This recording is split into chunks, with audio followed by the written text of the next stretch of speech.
And welcome to my YouTube channel Computernetic Zone for another exciting lecture.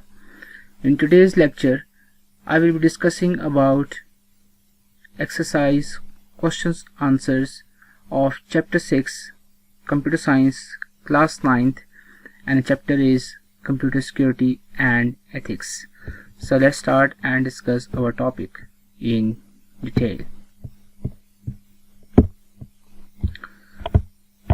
So these are exercise questions answers, short question answers, and the first question is, what is computer security?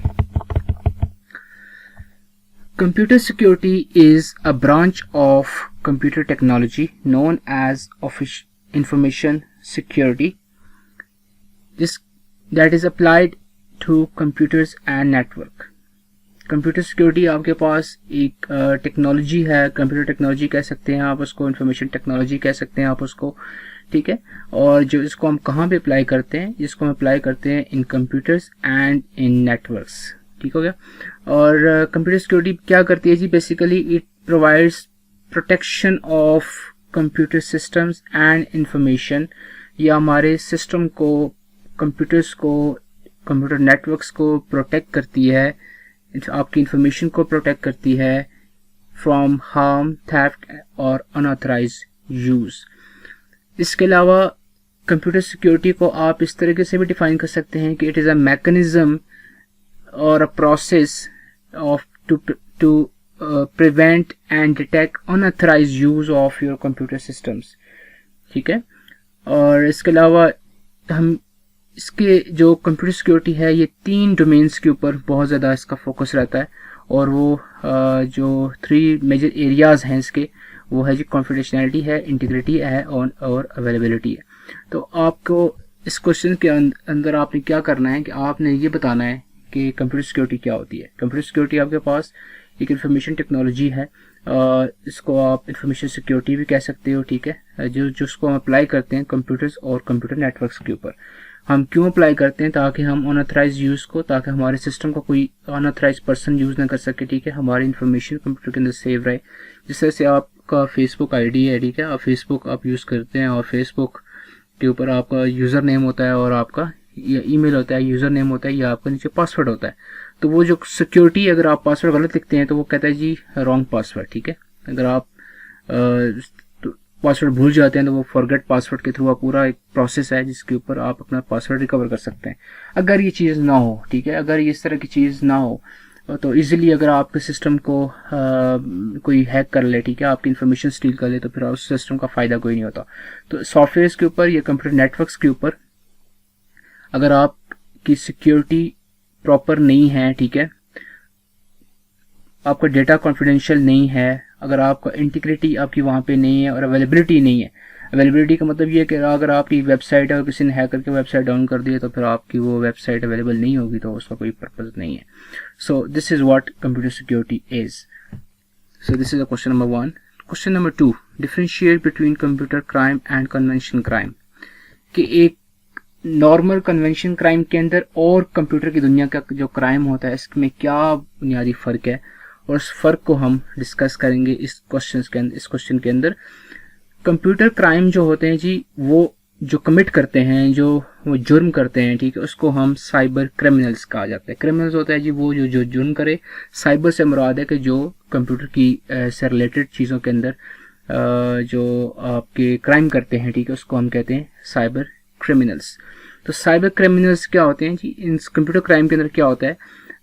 They refuse to be bounded by the conventional jurisdictional area of the nation, ठीक है, और originated an attack from almost any part of the world। इसका मतलब क्या है कि जो आपके साइबर क्रिमिनल्स होते हैं, they can launch attack from anywhere, from any place of the world। जैसे अगर आप सुनते हैं अक्सर कि जी फलां जो वेबसाइट है वो फलां किसी कंट्री से कि किसी हैकर ने इसको हैक कर दिया, ठीक है। तो आप ये सुनते हैं जी आपकी फेसबुक आईडी, अगर आप सपोज एबटाबाद के अंदर बैठे हैं और आपकी जो आईडी है, जो सिस्टम को एक्सेस किसी कराची वाले बंदे ने किया है, तो इस तरह की चीज़ें आप सुनते हैं, ठीक है। और इस तरह से अगर आपको ये बाज़ दफ़ा ईमेल जनरेट होती है, ठीक है, आपका कोई अनऑथराइज यूज़ करता है तो वो आपको बताता है जी आप person from California or a person from New York has try to access your to a system or try to access your Gmail. तो अगर आप उसका पासवर्ड चेंज करें या वो आपको लोकेशन बता देता है। So these are cyber criminals. Cyber criminals होते हैं, ठीक है, वो बाउंड नहीं होते within a city, within a nation, within a country, within a continent, so they can originate attacks from anywhere, from any place of the world। जो आपकी convention crimes होते हैं जी वो उनके ऊपर जो हदूद होती हैं वो फिर हदूद वो नाफिज नहीं होती, ठीक है, इन कंप्यूटर क्राइम्स के अंदर। जो कन्वेंशन क्राइम्स हो क्या होते हैं जी, ये आपकी कन्वेंशन एरिया के अंदर होता है, ठीक है। जैसे अगर आप suppose you are in California, तो आप वहाँ पे कोई कमिट अपना क्राइम कर देते हैं, ठीक है, कोई चोरी कर देते हैं, you can commit any any sort of crime, तो वो आपकी उस अहाते के अंदर होता है, ठीक है। तो वो जो लॉज होते हैं वो आपके फिर वो उस कानून के मुताबिक आपके लॉज जो हैं वो आपके ऊपर इम्प्लीमेंट होंगे। सो this is a convention crime, ठीक है। आप एक टिपिकल एक प्लेस के अंदर, एक बाउंड्री प्लेस के अंदर आप रह के जो क्राइम करते हैं, सो this is a convention crime. जो एक आप बाउंड्री से बाहर निकल के किसी जगह पे जाके आप करते हैं और अटैक करते हैं, ठीक है, और फिर वो आपके ऊपर वो लागू नहीं होता, तो दिस इज़ कंप्यूटर क्राइम। दूसरा हमारे पास ये है जो कंप्यूटर क्राइम्स होते हैं, ठीक है, इट इन्वॉल्व्स कंप्यूटर्स। कोई भी अटैक जो कंप्यूटर अटैक होता है, ठीक है, वो इट इज़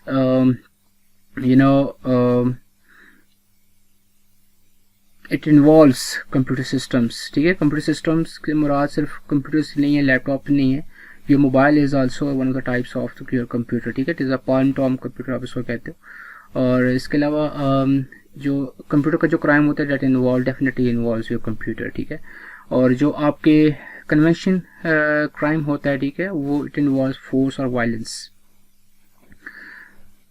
जैसे आपने कोई ट्रैफिक रूल्स जो है वायलेट कर दिया है, ठीक है, सो इस तरह की चीज़ है। अगर आपने किसी पर फिजिकल अटैक किया है तो that is also a convention crime, but computer crimes definitely involves computers. Third है जी आपका cyber crime is a crime committed with high tech devices such as hacking और फिशिंग एक्सेट्रा, ठीक है। तो हमारे पास डिफरेंट तरह की जो लोग टेक्निक्स हैं वो यूज़ करते हैं in order to commit that computer crimes through phishing, through hacking. So these crimes are originated, these crimes are to be done by using by hacking or phishing etc. So conventional crimes are those traditional or illegal behavior that mostly people think of as crime that involves murder, ठीक है, assault, robbery, theft, चोरी करना, ठीक है, डाका करना, किसी को असॉल्ट करना, हाथापाई करना, मर्डर करना, ये इस तरह के क्राइम्स हैं, ठीक है। तो these are convention crimes that is to be done within the bounded place. So phishing, hacking जो ये हैं या थ्रू कंप्यूटर गैजेट्स के थ्रू जब आप कोई क्राइम कमिट करते हो, so this is a cyber crime. Third one क्या है जी, जो कंप्यूटर क्राइम्स हैं these are extremely skill intensive. जो ये क्राइम्स साइबर क्राइम्स होते हैं these are mostly done by the professionals, ठीक है। ये वो लोग होते हैं जो they have complete understanding how the system operates, how the computer network operates, ठीक है, how the OSI layers operates, how hardware and software operates. So these are extremely skill intensive crimes. सो आपके पास जो हैं जो कन्वेंशन क्राइम्स है these are less skills intensive, ठीक है। For example if you are going for a robbery or theft or any person is going for a robbery or theft, so this not a skill intensive thing, so that doesn't involve too much of skills involved. So this is where the convention crime is differentiated from the computer crime. और सो इसको हमने broadly जो है वो comprehensive वे में इसको discuss किया है। So this is what is asked in this question. आपको कोई भी इस तरह का क्वेश्चन जहाँ पे आपको डिफ्रेंशिएट करना पड़े चीज़ों को, सो आपने उसको क्या करना है, आपने उसको एक टेबल बना देना है और फिर दोनों को आपस में डिस्कस करना है, ठीक है। अभी देखें चीज़ें आपस में क्या हो रही हैं, प्रॉपरली डिफ्रेंशिएट हो रही हैं। एक जो है वो विद इन बाउंड्री है, एक विद इन बाउंड्री नहीं है, एक के अंदर कंप्यूटर सिस्टम इन्वॉल्व हैं, एक के अंदर जो है वो कंप्यूटर सिस्टम इन्वॉल्व नहीं होते। एक के अंदर क्या है जी, आप थ्रू कंप्यूटर गैजेट्स के थ्रू आप वो क्राइम कमिट करते हो, दूसरे के अंदर आप कन्वेंशन करते हो, ठीक है, थ्रू फिजिकल इलीगल बिहेवियर्स के थ्रू, आप ट्रेडिशनल लीगल बिहेवियर्स के थ्रू करते हो। एक के अंदर अब बहुत ज़्यादा स्किल रिक्वायर्ड होती है, ठीक है, और एक के अंदर कोई ज़्यादा स्किल्स रिक्वायर्ड नहीं होती। So this is what we have done in this question. The next question is again the differentiate between hacking and cracking. Hacking and cracking जो है, दिस इज़ साइबर क्राइम के अंदर या साइबर वर्ल्ड के अंदर ये बहुत दो इम्पोर्टेंट आपके फिनोमेना है, हैकिंग और क्रैकिंग। इसको अक्सर लोग जो हैं वो इसको कंफ्यूज कर देते हैं, ठीक है, इन टर्मिनोलॉजीज़ को। तो हम इसके अंदर हम डिस्कस करेंगे और इसके जो डिफरेंसेस हैं उसको हम प्रॉपरली डिस्कस करेंगे प्रॉपर वे में। तो what is a hacking? The first difference is between hacking and cracking. तो hacking is they look for flaws. Hackers कौन होते हैं जी? ये दे का मतलब यहाँ पे है hackers. Hackers look for flaws in the computers and internet security and rectify those flaws to improve internet security. Hacking जो है it is not all about negative phenomena, ठीक है। इसके अंदर ये कॉन्सेप्ट अपना क्लियर कर कीजिए कि हैकिंग जो है that is all about your negative phenomena, all about stealing information. No, जो आपकी एथिकल हैकिंग होती है it is all about to improve your internet security, to improve the flaws, ठीक है। तो वो फ्लॉज को ख़त्म करने के लिए भी ये जो है ये की जाती है। सो हैकिंग के अंदर क्या होता है कि जो मोस्टली हैकर्स होते हैं दे इंटरनेट सिक्योरिटी को और कंप्यूटर सिक्योरिटी को क्या करते हैं, ब्रेक करते हैं और उसमें फ्लॉज ढूंढते हैं। आपके नेटवर्क सिक्योरिटी के अंदर वो फ्लॉज ढूंढते हैं, फिर उस फ्लॉज को रेक्टिफाई करते हैं ताकि कोई डेंजरस एलिमेंट जो है वो उसको इंट्रूड ना करे और फिर आपका इंफॉर्मेशन जो है वो लीक ना हो। क्रैकिंग के अंदर क्या होता है जी? क्रैकिंग के अंदर क्रैकर्स क्या करते हैं जी? They break security of computers, ठीक है। और जो क्रैकर्स होते हैं they are not to improve your internet security, they are there to to get your data through illegal ways. So they're all about to intrude your data. They're all about to break your security and get illegal data. Hackers जो होते हैं they have advance knowledge of computer security. इनको computer security की तमाम जो basics हैं, तमाम इन depth knowledge होता है वो उनको कंप्लीट इन डेप्थ नॉलेज होता है हैकर्स को। और जो क्रैकर्स होते हैं they are not as much as skilled as compare to hackers, और they do not have in depth security की जो नॉलेज होती है, इन डेप्थ सिक्योरिटी की इसको उनको नॉलेज नहीं होती। तो हमने दो तरह के डिफरेंस अभी मुझे डिस्कस किए हैं कि हैकिंग के अंदर क्या होता है कि वो इस नीयत से आता है कि मैं इसको हैक करूंगा, फ्लॉज ढूंढूंगा, फिर इसको ठीक करूंगा ताकि इसको कोई डेंजरस एलिमेंट ना मिसयूज़ करे। क्रैकिंग के अंदर क्या होता है कि क्रैकिंग के अंदर जो पर्सन है वो they just look for your stealing information. तो हैकर्स होते हैं they have well in depth knowledge about computer security networks, और जो आपके क्रैकर्स होते हैं they do not have in depth knowledge about computer security networks. और हैकर्स जो होते हैं जी they potentially restore the security across the corrupted networks. वो आपके फ्लॉज ढूंढते हैं फिर इसको रिस्टोर करते हैं, ठीक है, ठीक करने के बाद आपकी सिक्योरिटी को रिस्टोर करते हैं। क्रैकर्स क्या करते हैं? They always know that their activities are legal and they capitalize corrupted network. अगर उन्होंने कोई नेटवर्क ऐसा इसको कर लिया है, ठीक है, डिस्पोज कर दिया है, फिर वो इसको अपने पर्पस के लिए यूज़ करते हैं। They are not there to improve your security setups, ठीक है, so they just steal information. Hackers जो होते हैं जी they have advance knowledge about programming languages. इनको C language, C++ language, Java, HTML, PHP या डिफरेंट तरह की ऑब्जेक्ट ओरिएंटेड प्रोग्रामिंग्स की जो लैंग्वेजेज हैं, तो वेब लैंग्वेजेस जो हैं आपके पास, they complete understanding of the programming languages. और जो कंप्यूटर प्रोग्राम्स होते हैं जी, क्रैकर्स होते हैं they are incompetent, they do not have the basic understanding और in depth understanding of the computer programs, ठीक है। और so that's the difference. The professional hackers जो होते हैं, जो एथिकल हैकर्स होते हैं, they are always constructive, they just look up to your security and they just improve your security rather than to steal data. Whereas the crackers होते हैं they are always destructive, वो destructive mode में आते हैं जी हमेशा, और they try to steal your information. Next question हमारे पास जी differentiate between virus and worms. Virus, computer virus जो है it is a program that replicate itself or to other programs files on a device that may result in corrupting damaging the device. Computer worm is an independent malicious program which when enters into a system causes harm damage to the device.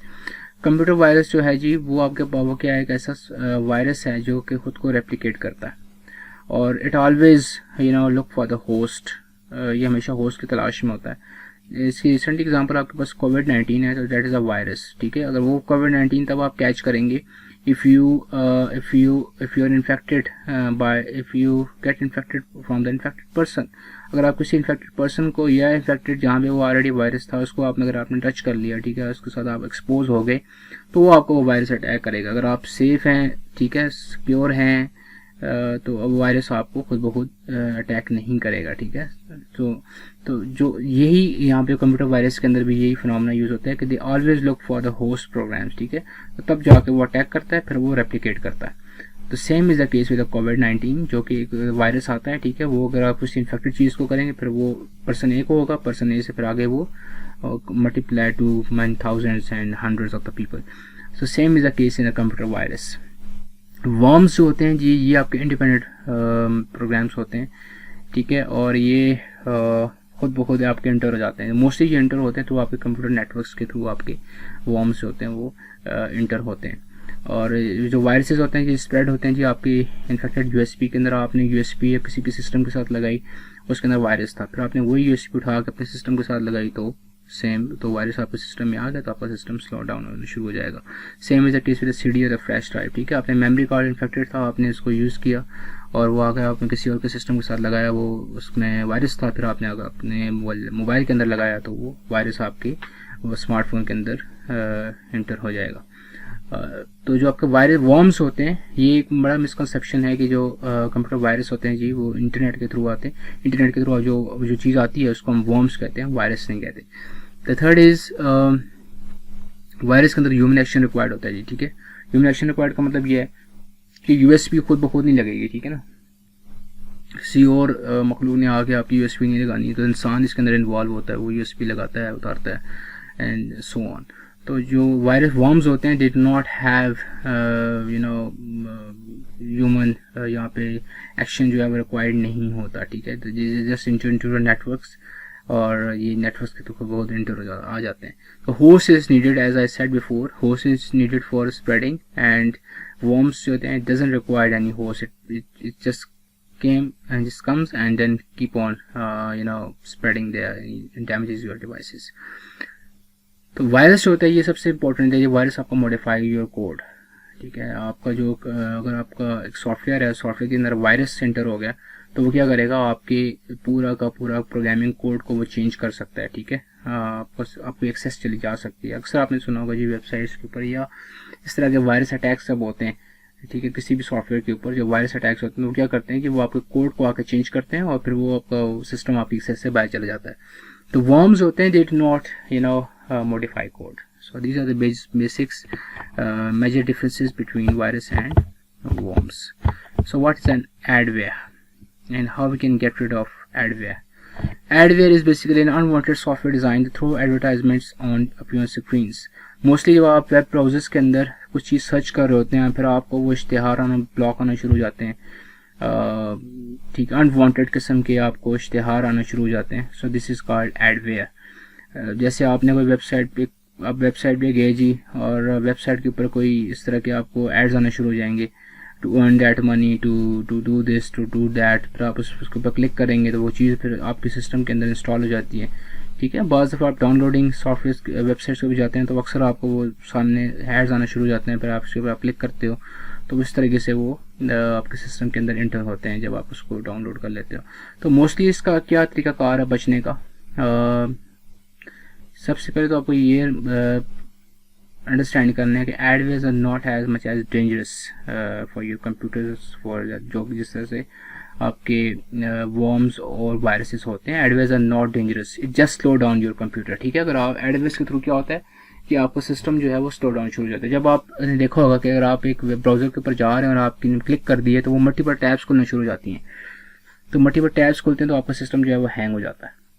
Slow हो जाता है. So this is what adwares do, they just slow down your computers.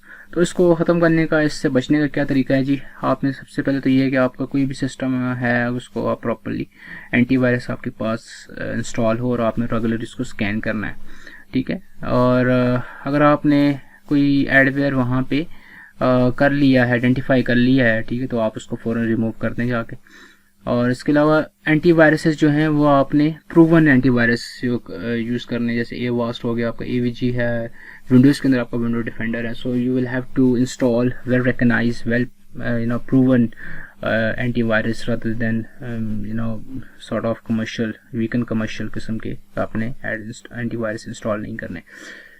जो सबसे important और सबसे आसान तरीका है वो ये है कि आप अपने ब्राउज़र के अंदर एड ब्लॉकर इंस्टॉल कर लें, ठीक है. आप गूगल में जाकर टाइप करें एड ब्लॉकर एक्सटेंशन, आप एड ब्लॉकर एक्सटेंशन डाउनलोड करें, ठीक है. वो ऑटोमेटिकली आपके ब्राउज़र के अंदर चली जाएगी, तो फिर कोई ऐड आपको नज़र ही नहीं आएगा, ठीक है. तो सबसे सेफेस्ट, सबसे ईजीएस्ट वे वो क्या है, to protect yourself from the ad blockers, to install ad blocker extension.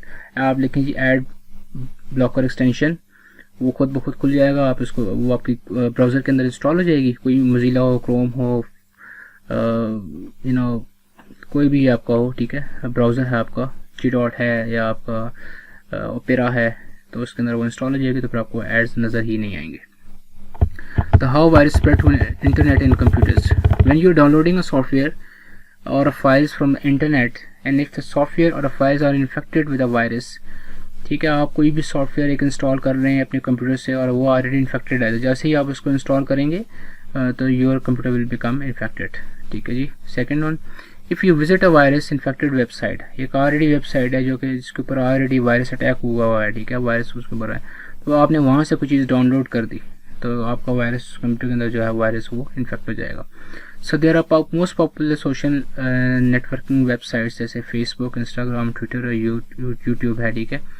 तो इस तरह की वेबसाइट्स होती हैं, वो आपको क्या करती हैं, you may catch up viruses from there. कैसे? इफ़ यू शेयर्ड वीडियो, आपने कोई ऐसा लिंक, ऐसे वीडियो जो है वो वहाँ से शेयर कर दिया है, ठीक है, वहाँ से डाउनलोड कर दिया, उसको फर्दर शेयरिंग कर दी है, क्लिक कर दिया आपने उस लिंक के ऊपर, और वो लिंक जो है वो वायरस इन्फेक्टेड लिंक था, तो वो क्या हो गया, फिर आपका या डिवाइस, जो भी डिवाइस आप इसको क्लिक करेंगे तो वो वायरस जो है वो आपके डिवाइस के अंदर एंटर हो जाएगा. सो इस तरह की वेबसाइट, सोशल वेबसाइट्स के ऊपर आपने हमेशा वो इस तरह के लिंक्स के ऊपर क्लिक नहीं करना जिस चीज़ से आप फेमिलियर ना हो, ठीक है. जिसमें थोड़ा सा भी आपको डाउट लगे आप उस लिंक को इग्नोर कर दें, आप उसको क्लिक ना करें.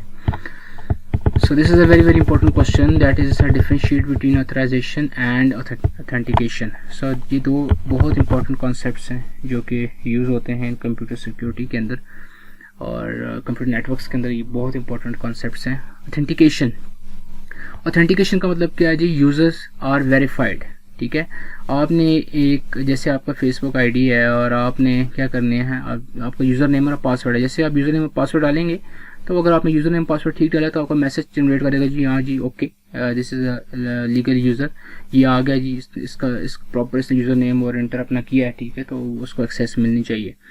सो अगर आप वहाँ पे पासवर्ड या अपना ईमेल गलत लिखेंगे तो आपको वो ऑथराइज नहीं करेगा, ठीक है, तो ऑथेंटिकेट आपको नहीं करेगा, ठीक है. तो आपको यूज़र को वेरीफाई करना जो है वो this is what usually done in authentication. Authorization के अंदर क्या वैलिडेट किया जाता है, ठीक है. आपको जो ऑथेंटिकेशन है, ऑथेंटिकेशन के अंदर आपको यूज़र को वेरीफाई किया जाता है कि हाँ भाई ये यूज़र है और ये इस तरह के वेरीफाइड यूज़र है या ये वेरीफाइड नहीं है. ऑथराइजेशन के अंदर क्या होता है, आपको वैलिडेट किया जाता है. Authentication it is done before authorization process and this authorization है वो ऑब्वियसली ऑथेंटिकेशन के बाद होती है. अब ऑथेंटिकेशन के अंदर क्या होता है, ऑथेंटिकेशन के अंदर क्या होता है कि जो आइडेंटिटी होती है वो चेक होती है by providing access to a system, ठीक है. वो उसकी क्या करेगा, उसकी आइडेंटिटी को चेक करेगा सिस्टम की, हाँ भाई ये यूज़र जो है ये वाकई वही है. और जो ऑथराइजेशन है वो रिसोर्सेज को ऑथराइज करता है. जैसे मैं आपको ये इस तरह से क्लियर करता हूँ कि आपके सिस्टम के अंदर 3-4 मॉड्यूल्स हैं, ठीक है. तो आपने ये बता देना है कि भाई ये वाला यूज़र जो है ये सिर्फ और सिर्फ इन्वेंट्री के मॉड्यूल को एक्सेस कर सकता है. इसके अलावा ये सिर्फ ऑथराइज है कि ये सिस्टम को क्या करे, सिर्फ इस सिस्टम तक इसकी पहुंच होनी चाहिए. तो ये आपका क्या होगा, ऑथराइजेशन होगा। जो दूसरा यूज़र है वो सपोज आप ये कहते हैं जी वो जो है वो मॉड्यूल 2 जो है वो HR का मॉड्यूल है, उसको सिर्फ उसको वहाँ पे इसको एक्सेस मिलनी चाहिए, तो वो क्या होगा, उस सिस्टम को यूज़ करने का ऑथराइज होगा, वो किसी तीसरे सिस्टम को नहीं देखेगा। तो थर्ड वन है वो आप कहते हैं जी it must have access for kind of accounts से रिलेटेड इंफॉर्मेशन, जो भी है आपकी डेटा है उसकी, ताकि उसकी एक्सेस होनी चाहिए। तो वो एक्सेस जो है वो क्या होगा, ये जो रिसोर्सेज हैं, ठीक है, HR के जो मॉड्यूल के डिफरेंट कंपोनेंट्स है उसका जो एक्सेस है मेमोरी है वो जो है वो मिलनी है, वो दिस इज डन ऑथराइजेशन। तो ऑथराइजेशन के अंदर आप क्या करते हैं, आप रिसोर्सेज को डिवाइड कर देते हैं और फिर हर एक बंदे को वो रिसोर्स दे देते हैं, ठीक है। तो हर बंदे के पास अपने रिसोर्स के अलावा दूसरे रिसोर्सेज की जो है वो डोमेन तक पहुंच जो है वो नहीं होती। ऑथेंटिकेशन क्या होता है जी, it needs usually user logins. वही मैंने आपको बताया कि जैसे यूज़र नेम और पासवर्ड है, आपने यूज़र नेम और पासवर्ड ठीक दिया, ठीक है, तो वो ओके हो गया, तो आपको एक्सेस मिल जाएगी सिस्टम की। अगर आपने यूज़र नेम और पासवर्ड नहीं दिया, गलत दिया है, तो वो आपको कहेगा ये एरर है, ठीक है, आपका यूज़र नेम और पासवर्ड गलत है, तो आपको एक्सेस नहीं मिलेगी। सो this is authentication, simple is that. So it doesn't need host. और दूसरा आपके पास है जी ये जो है ये I think is wrongly copied, so just ignore it this line. तो ऑथराइजेशन के अंदर क्या होता है जी, ऑथराइजेशन के अंदर जो आपका this line is not included, इसको आप यहाँ पे दैट्स रॉन्गली, मैं इसको कट भी कर देता हूँ। So you must not use this sentence. तो ऑथराइजेशन के अंदर इसके अगेंस्ट क्या होगा, इसके अंदर भी ये होगा कि आपका जो रिसोर्सेज हैं, जो मैंने आपको पहले एग्जांपल दी कि एक मॉड्यूल के अंदर सब मॉड्यूल्स बन गए, तो module A B C D, तो पर्सन A को एक्सेस मिलनी चाहिए जी मॉड्यूल A की, ठीक है, उसको वो जो तमाम तर ए के अंदर जो फंक्शनैलिटीज हैं उस तक उसको पहुंच मिलेगी, तो वो that is authorization. Person B को मॉड्यूल B की तरफ मिलेगी, तो पर्सन C को मॉड्यूल C और पर्सन D को मॉड्यूल D। तो इन लोगों को जो इस तरह की डोमेन तक एक्सेस मिलेगी, तमाम तक फंक्शनलिटीज को परफॉर्म कर सकते हैं, ठीक है। So this is called authorization. तो सपोज अगर आप कहते हैं जी मेरे पास तो ये नहीं है, मैं पहुंच नहीं है कि मैं ये वाला काम कर सकता हूँ, so that means that you are not authorized to perform this task. So this is simple is that. Authentication क्या होती है जी, it determines whether the person is user or not. अब सपोज आपकी कंपनी के अंदर 50 बंदे हैं और हम सबको 50 को लॉगिन मिल चुका है, यूजर नेम और पासवर्ड मिल चुका है, तो वो आके यूजर नेम और पासवर्ड लिखेंगे और अपने सिस्टम को एक्सेस कर लेंगे। अब एक रैंडम पर्सन है, ठीक है, वो आता है और आके वो एंट्री यूजर नेम खुद से एंटर करता है और पासवर्ड खुद से एंटर करता है, तो सिस्टम क्या कहेगा, सिस्टम ये बताएगा कि भाई this is not a user, so system will not provide access to that system, ठीक है। उसका ईमेल या पासवर्ड में से कोई गलती होगी, तो ऑब्वियसली बात है गलती होगी, तो वो उसको सिस्टम जो है वो उसको एक्सेस नहीं करेगा, ठीक है, वो कहेगा यार this is not a user. So basically simple is that कि जो ऑथेंटिकेशन है वो आपको डिफरेंशिएट करता है दैट इस पर्सन इज अ यूजर और इस person is not a user. Authorization क्या होती है, वो बताता है कि इसको ये परमिशन मिलनी चाहिए। तो मैंने जो ऊपर आपको मल्टीपल एग्जांपल्स दी हैं डोमेन्स की, मॉड्यूल्स की, इसको ये वाली परमिशन मिले, इसको ये परमिशन मिले, इसको ये परमिशन मिले, एक्सेस मिल गई है, उसके बाद परमिशंस डिवाइड करनी है, ठीक है, रोल्स डिफाइन करने हैं, रोल्स को आपने डिवाइड करना है। तो परमिशंस के अंदर जब बात आती है तो वो ऑथराइजेशन होता है, और आपकी जो एक्सेस की बात होती है वो ऑथेंटिकेशन होता है। So that's all for this chapter. If you like this video you can share it. If you have any questions regarding any of these questions, you can ask in the comment section. I will definitely respond there. And if you haven't subscribed to my channel, you can subscribe it and click on the bell icon so that you can get more videos. Thank you and have a great day.